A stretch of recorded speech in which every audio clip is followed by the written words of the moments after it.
everybody, and welcome to Grow to Scale Your Business. My name is Marina, and today I have the pleasure of hosting Jaime Chambron. Jaime is the founder and a career coach of Career Agility Systems. She spent 20 years building and growing and transforming service delivery teams with more than 10 years in the tech organization or the tech industry. Hi, Jaime. Thanks for joining us today. Hi, thanks for having me. I'm excited. Me too. We had a conversation earlier, last month, about the difference between hiring for skills versus hiring for potential. And I was telling you that I was playing with creating a video about it, and I thought that you will be the perfect person to discuss this topic with. So what are your thoughts? Skills versus potential? Yeah. So to me, part of the equation is what's the problem? What are you as a leader trying to tackle? Because part of it may be, and also what do you have today? Because part of it may be you completely lack a certain kind of skill or someone who can mentor or groom someone in an area. Maybe it's marketing, maybe it's sales, maybe it's finance. And so in that case, you've really got to hire for someone with this right skill set to come in to fill a gap that no one's going to be able to coach, mentor, guide to do anything with. But then if you've got cases where you've got strong leaders, people who are already the experts in something who can mentor and coach others, and you need, the next people in line to be the next leaders to invest in, that's where you want to look at finding talent that has the potential to keep growing and evolving, because those are the people you're going to invest the time to coach, invest the time to mentor. And it really, again, it depends on what's the problem, what are the gaps in the business, what do you have the time and energy to do? Because you may not have the time to coach and mentor someone. And maybe I need someone to come in tomorrow to solve XYZ problem, and I can't wait for them 6 months to learn how to do it. Yeah. That's something that I encountered in multiple companies, where one of the biggest mistakes that a business owner might do is, because they're just starting to hire and they're looking to save on costs, they're preferring to hire the greenest person that is out there because they will ask for the least amount of salary. And one of the challenges with that is that you need to invest so much energy and fix so many mistakes that they're making and handhold them through the process of that, breaking them into the position and training them and so on, that it's called opportunity cost. You're actually missing out on a lot of opportunities of spending that time generating much more revenue or building relationships versus spending time on handholding that specific person. And I saw that on many occasions, and a lot of businesses fail because of it. Yep. So, well, and that also brings up, as you were talking, why the concept of fractional executives has taken off, because some business owners have realized I can either afford to invest in a junior resource, or I invested in someone way more seasoned part-time who can at least start to take these things off my plate or structure what to do, to then bring in the junior person, as the company continues to grow and scale, to hand things off to for that fractional executive to mentor, coach, groom, etc. And the same thing I've seen, and I've had opportunities where time to start to scale the business, but executives are too busy in the sales relationships, but they still need someone, they need a middleman to come in to help with growing talent from a leadership and management perspective, because they don't have that time to invest. Yeah. So here's another question that I was playing with. Many businesses today are going through transformation, cultural, technological changes in the market, especially after COVID. The mindset of the employees is, I want to work from home, I don't want to come into office, and then you have the different costs. It's crazy what's going on there. How do you recommend leaders to balance maintaining the team morale versus pushing for rapid transformation? There's so many, angles or so many things that you need to take into consideration of pushing the business forward and pivoting and transforming into growth and scaling business and still taking care of the employees to Yeah. keep them there. Yeah. Well, I think a big thing, especially if you think about change management, is reinforcing successes, reinforcing the great things the team is accomplishing every, little step of the way, every big milestone. Leaders need to continue to celebrate and provide feedback. Leaders also need to be there and be open, have a great collaborative space, open, be transparent on what's going on. And just, recognizing the talent that's there, and also some talent back to people with potential. They want to be stretched. They want to be in a place that's going to be continuously evolving and changing. And so you want to make sure you have the right talent being stretched, being, pushed, taking on more responsibilities. And so the leader, it's being smart of the talent they have and who they can really push versus who they can't push because they're going to push them out of the organization. Would you say that that kind of desire to grow starts with the right hire? Yes. So Yes. can you talk a little bit about it? Yeah. And even if you're hiring for skill or hiring for potential, it's all about, as you're getting to know someone and know their background, are they used to coming into roles and taking on things they've never done before? How do they, and in the interview processes, well, how do you handle a situation where you haven't done something before? Are you going to go off and figure it out on your own? Are you going to want your boss or leader, your manager to educate you on it? Are you able to go take a bunch of courses to get up and running? And so it's kind of, and then also understanding, do they get energy out of that? Like some people are just natural, continuous learners who that's what keeps them motivated, is learning something new to do versus getting bored. And so you can start to look at that even in the interview process of finding people and talent who are used to and comfortable with change. What would you say the red flags that you need to look for in an interview process when you don't want to hire that kind of people that will be against change? And some of the industries we're working with are so dynamic that they should not even touch it with a 10-foot pole, that kind of personality. So what are the red flags? Yeah. So I would say in the interview process is really honing in on examples of change they've been through in previous roles and opportunities, and it asks questions around how they handled the change, what did they do differently, how did they feel through the process, what did they learn through the experience. And you've got to understand of, did they embrace it? Were they open to it? If they're a leader, did they also enable their team to make the pivot and shift as well? And so it's how, sensing how on board they were, and then did they stay through the whole process, or did they exit once they got a sense that there's change coming? Did they stay the course? Did they get to the end? Did they have a success story? And it's kind of trying to find those examples and how they handled the change in the past. That's good tips. And I think a red flag is, did they not embrace the change? Did they leave? Did they try and go against the grain? So just kind of, you might have to double click into that particular scenario and example to really understand not just what the potential hire did, but how did they feel through the process? Did it excite them? Was it interesting? Did it invigorate them? Or was it really painful? So what shifts are you seeing in the employment market right now that affects both the career coaching space that you're in and people you're coaching?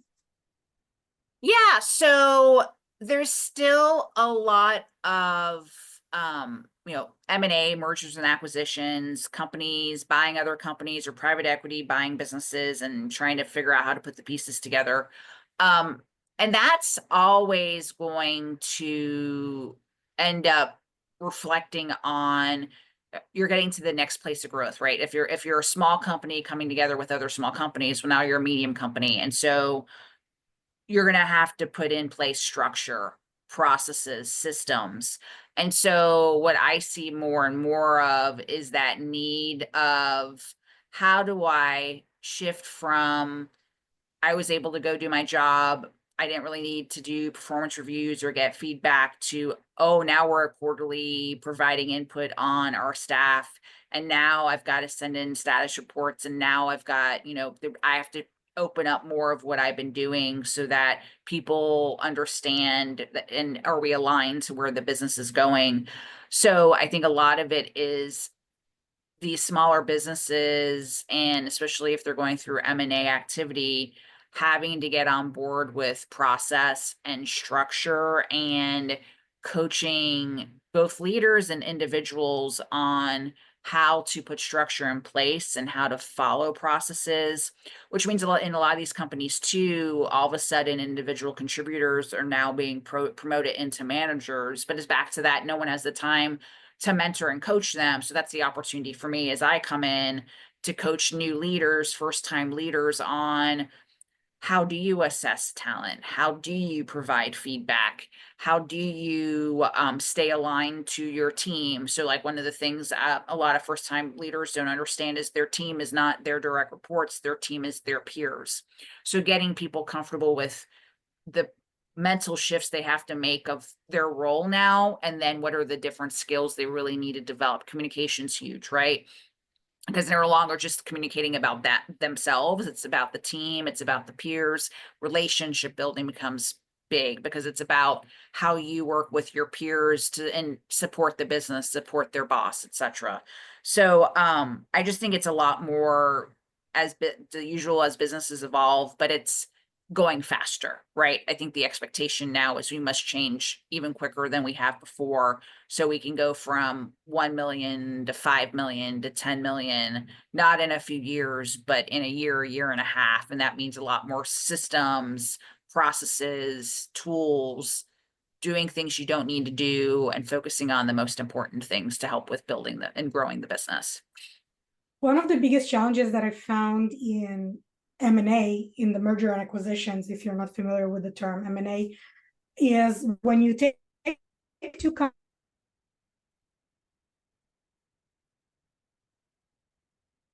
companies and your company employees have a different or have to develop a different way of thinking about their own identity. Who am I? What is my position in the company? What are my responsibilities? And then you talk about the processes and systems. What processes and systems do I keep and which ones I change or I merge, and what it's going to become? And then once you have all that as an owner of the new structure ironed out, now you have to train the entire employee arsenal, all the people in your company, to actually learn the new processes and the new systems, because it's not exactly like they're used to. And what I love, and I really push for, not push, I encourage, let's use that word. What I encourage business owners to do is actually use the incredible tools that are out there, for example, creating online courses. So those tools are not only meant to create online courses for you to buy to train yourself. Right. You can leverage those tools to create training materials and take your employees, new or existing ones, through the new processes and systems. And you record it only once, but you can reuse that content over and over and over. And if an employee is not sure they got it the first time, you don't have to invest any more energy into training them, because all they have to do is go and watch the recording or look at the document, and that's it. And I find that most of the businesses don't take advantage of the tools that are out there. What are your thoughts? What did Yeah, you see? no, that's a great point. And there's, I think one of the challenges too is there's so many tools, right? There's so many platforms to leverage. Like now you've got the one I've just started to use is ClickUp because it's got like way more robust features than a Monday and other things, but it's like you got to migrate, you got to change, you got to adapt, you've got to use it. And you don't want to continuously change tools either. But yeah, doing things where you write it down once or you record it once and getting in a habit of recording, like even Zooms, just getting a habit of recording the things that you're doing because you just don't know when you can repurpose that so that you're not having to meet with people one-on-one, but to, send it out for either knowledge, communication. I mean, same thing as you're growing a business. How do you keep everyone aligned to where the business is going, strategy? And it's hard to have a big, everyone's at the town hall in the office. It's okay, well, not everyone's going to make it. So we really need to have a recording. We need to have some session notes. Uh, some people may want to listen to it on a car ride. Some people may want to read the cliff notes about it. And that's even for some of the leaders I've been coaching, is encouraging them. You may not get a seat at the executive table, but if you want your boss to be able to take your message forward, you need to get creative. Record your monthly update. Put a little short like cliff notes together, and then they have the time. If they're interested, they'll go in and caught up on what your business unit's been up to. One of the tools that I always use for everything is I don't like to participate in live events or live webinars because the speakers are, for my brain, they're speaking too slowly. So what I do is I always get the recording and then I watch it on 1.5, 2x. whatever. Mhm. It's a time saver, but it always also helps me not to fall asleep while they're trying to articulate their thought. So I don't take it personally when somebody doesn't come to my webinar live, as long as they watch the replay, because they get the content. They don't get to communicate with me directly or ask me questions at that specific time and place, but they get the content at their pace and Yes. at their level, which is Mhm. great. So when somebody wants something from me, please record it. Don't text or don't just send me a voice message. That's it. I'll play it 1.5. I think I have one more question because Okay. the discussion is actually really interesting, and we're going into the weeds and I love it. What strategies have you found most effective for building teams that can grow sustainably without sacrificing quality? Because when you start growing and you start scaling, sometimes you forget about the quality components that is so important, because your customers, they don't care what's happening in the back office. They just want to get the expected results that you Yeah. promise. Yep. The outcomes. Mhm. So part of it as a leader is you have to start to figure out how to kind of segment your time, right? Because part of, as a company scaling and growing, part of your time is going to be strategy, kind of collaborating with your peers and up. But to make sure those that you're leading is delivering the quality work, you're going to have different things in place and time to do these things. So as an example, you may need to, and one of the companies I had worked with before built very detailed playbooks or job guides. So whenever you came in, come back to, you got the training, but you had the guide to refer back to, and you had the templates. So you may need to take time first to document the playbook and the guides and the templates to ensure there's consistency across your team. So that's a piece of it.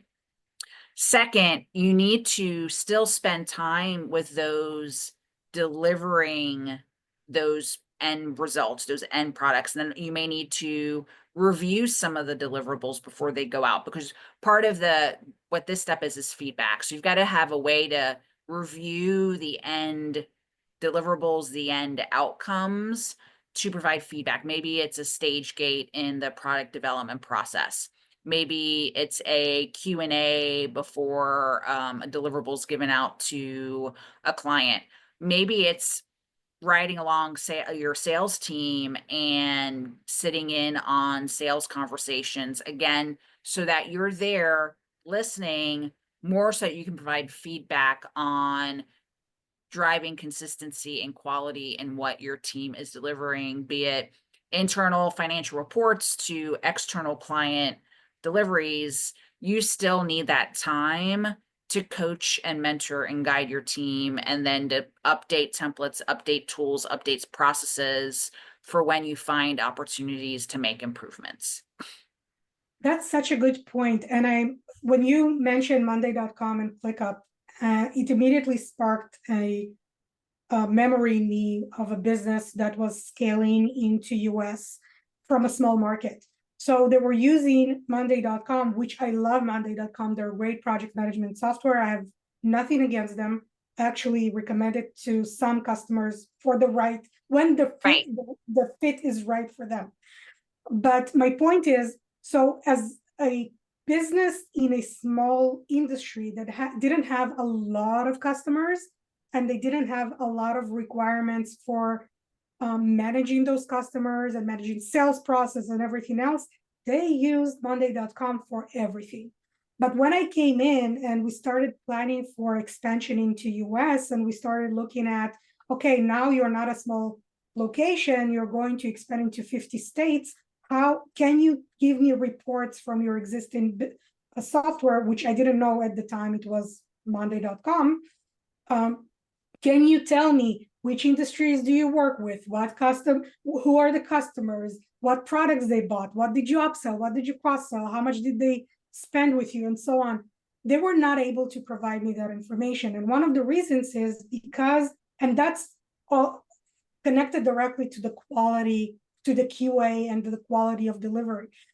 Because the software, the Monday.com, is meant for project management. It's not meant for CRM or sales process management or any of those it's not a niche, but those components of the business, those verticals of the business.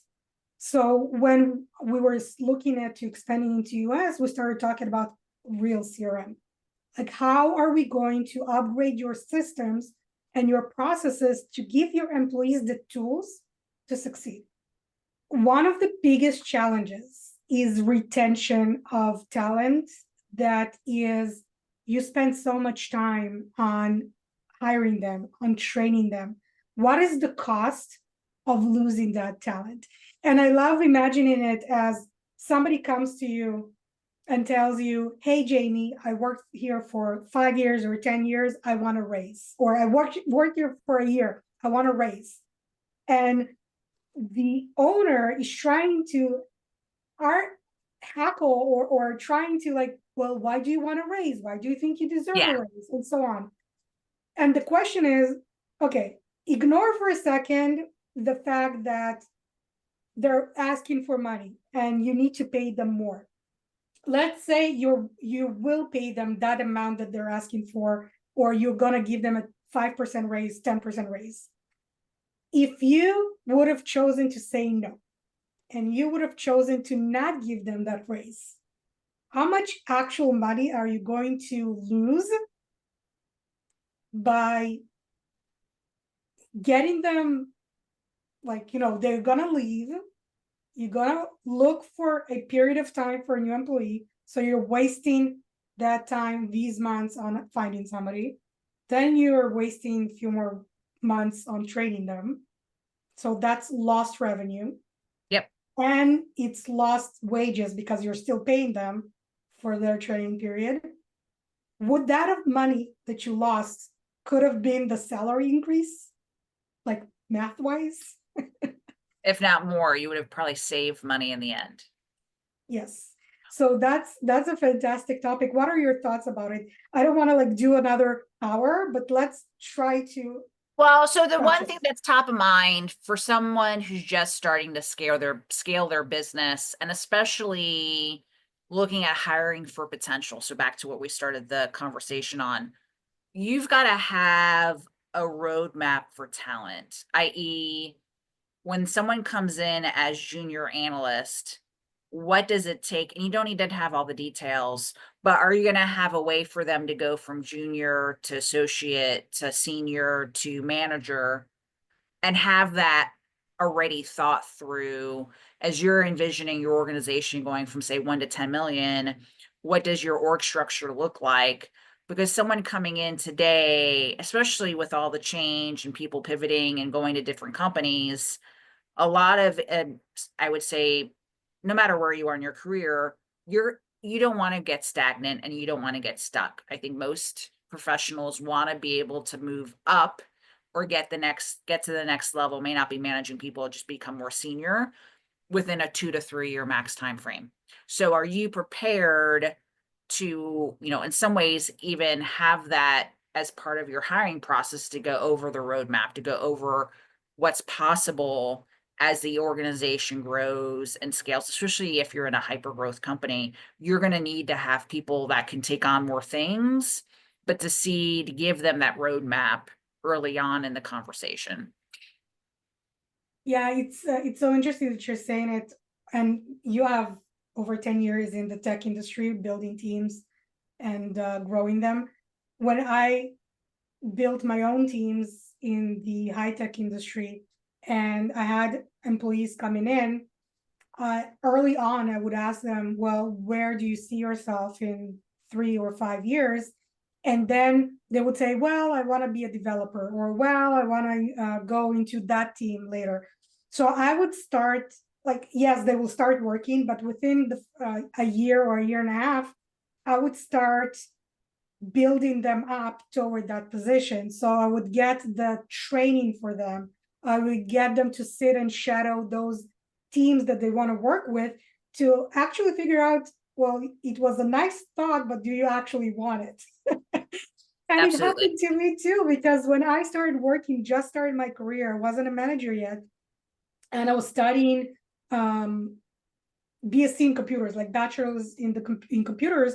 One of the things I was studying is code development. I was programming, and I was so excited about the prospects of being a developer that I went to my manager and I said, well, I want to try my hand at developing. So he just put me next to a developer and said, here, this is a project, go. And I figure out I don't want to be a developer. That's Yeah. not my destiny. That's not what I want to do.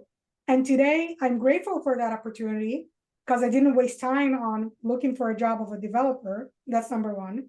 Number two is I'm grateful for the experience I got, because I don't know how to write code, but I know how to read code. So I am building different tools, and thank you, ChatGPT and Copilot and everybody else that are helping me to achieve my goals in building those tools. So I am honing those skills, but in a different way. And the third thing is I was able to contribute more and invest myself more, because my manager was so empowering and he was giving me so much that I was giving back. And I found it in my employees. I was giving them so much that I felt that giving back to me, and that love and support and everything else, Yeah. when we were having change management opportunities and change management events in the company. So yeah, it's definitely I love what you said, because it clicks into our Yes. life. Did you do the similar things when you were a manager? Oh yeah. Yeah. And even I'd go into organizations that wouldn't have the roadmap, and I'd work with HR on doing competency models and just figuring out, well, as I'm building like I had one group, I was coming in and building a whole new function. And so I needed to build out new competency models and roles and job descriptions, and just to kind of help slot the team I inherited, but then also help give them their roadmaps for where they can go, and knowing when to give them stretch assignments and other opportunities to get them to where they want to be. Yeah, that's the most exciting time when you're building something. Mm-hmm. When you get into a routine, it becomes a little bit boring. Yeah. So what's next? Yeah. Understand. Well, Jamie, how can people reach you, and how can they connect with you so you can help them build their talent or Yeah. their Yeah. skills? So you can find me on LinkedIn, follow me where I post other things as well. It's just my last name, Chambron. And then you can also find my company website, careeragilitysystem.com. And those are the two best places, but really just reach out to me on LinkedIn. I'm always online sharing content and tips and advice, and I'm always willing to meet one-on-one as well. That's fantastic. And I'm going to put all the links in the comments, in the description, sorry. And thank you so much, Jamie, for your time. It was a fantastic pieces, nuggets of knowledge that we got here today. And I hope you as business owners can benefit from all this information. Great. Thank you, and see you in the next one. Bye, guys. Thank you for having me.